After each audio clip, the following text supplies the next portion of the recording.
So how do we make safer spaces, like for Indigenous students too?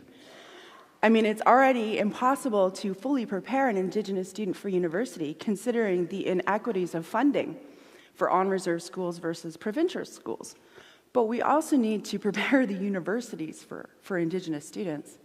We need to look at other ways of learning and teaching and knowing and being in the world.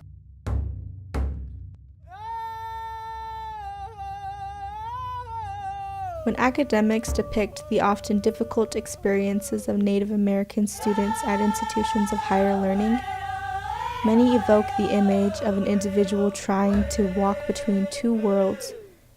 This metaphor implies that in order to survive and participate successfully in mainstream culture, Native American students must learn an alien way to walk, talk, think, and behave, behaving as themselves only when they are at home in the Indian world.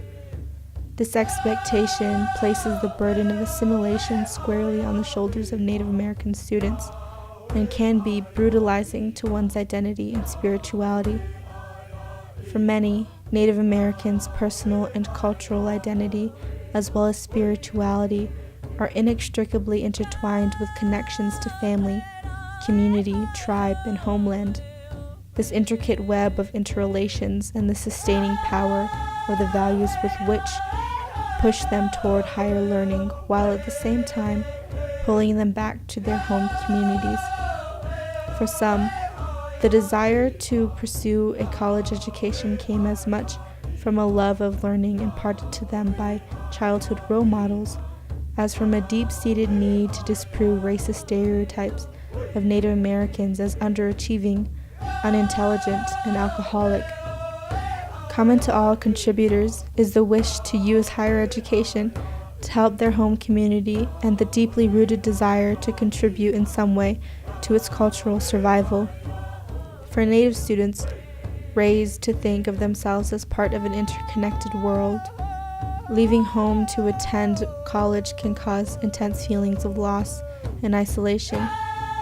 To separate itself from this intricate tapestry of interconnections is to leave behind the entire fabric of one's identity.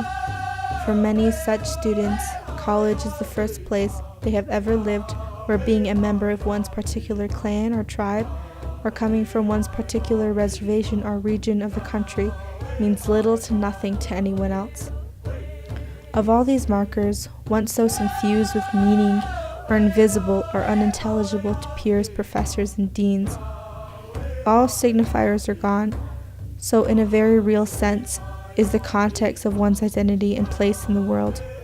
Also missing for many Native students entering predominantly white institutions of higher learning is a system of values, beliefs, and expectations held in common with non-Native peers. It is during this time that many Native students begin to realize how divergent their home communities and upbringings are from the American mainstream. College life, like mainstream existence, is fragmented into separate components, academic or professional, personal, and social.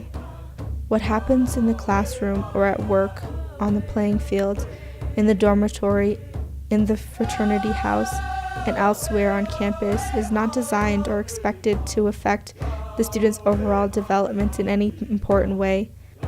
Students are expected, and to a large extent, encouraged by the institution and the larger society to develop separate public and private personas and to pursue individual agendas.